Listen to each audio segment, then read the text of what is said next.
Good day and welcome back to the Vitality Project. I'm Dr. Bob. Yesterday we asked ourselves to recall a time in our lives when our more typical ways of viewing ourselves and the world around us, when all of those were upended. I'm writing this to you and speaking to this to you during a time of public outcry over the recent tragic death of George Floyd. The reaction that his murder has triggered is itself an example of how it is that long-term oppression, in this specific case with racism and the violence it inevitably leads to, how those coincide, on the one hand, with a deep, deep collective unrest, on the other hand, right now in the midst of our current global virus pandemic and the extended lockdown. You might even say that the virus of structural racism has now met the virus of COVID-19, and hopefully the world cannot but change. So it is with the convergence of the opioid pandemic of the last 20 years on the one hand, and COVID-19. I just read last night that in addition to already over 100,000 deaths nationally here in the US owing to COVID, there are estimates that as many as 75,000 more will have died owing to drug-related overdoses during this same time period. Do you see how the one connects to the other?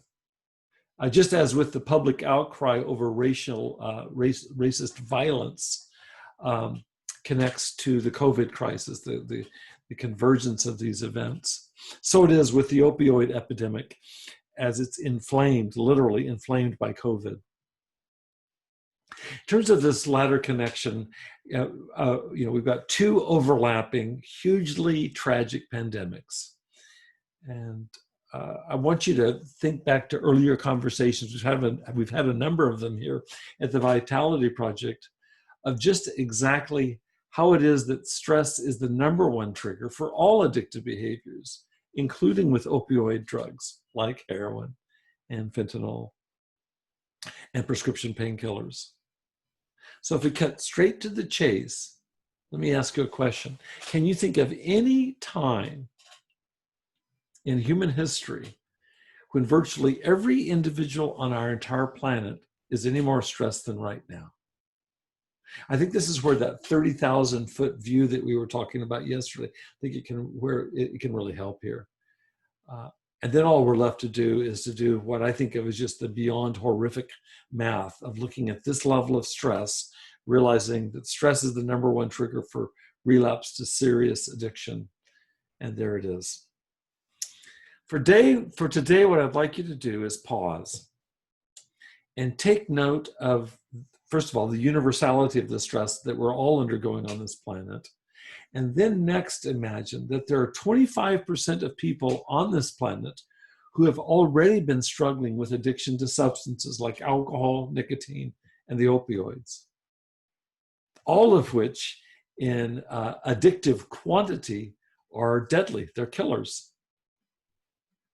Wonder if you begin to see the connection between the one more recent pandemic, which the latest I've read is that the COVID pandemic has directly infected and killed 400,000 people on planet Earth. So that's on the one hand. And on the other hand, there's a pre-existing ongoing pandemic, that of opioid addiction, which has killed twice that amount, 400,000 people on the planet have died owing to COVID. Nearly 800,000 have been killed in the US alone just in the past 20 years owing to the opioid crisis. This convergence is truly a perfect storm, and it's a perfect storm of the worst imaginable kind. I'd like you to pause and reflect on that, if you will. We'll be coming back tomorrow to try to make some sense of this and move towards finding our way out of this horrible dilemma that we're in right now with these two crises converging. Thanks for joining me here at the Vitality Project. Stay healthy, be well, and I look forward to seeing you again.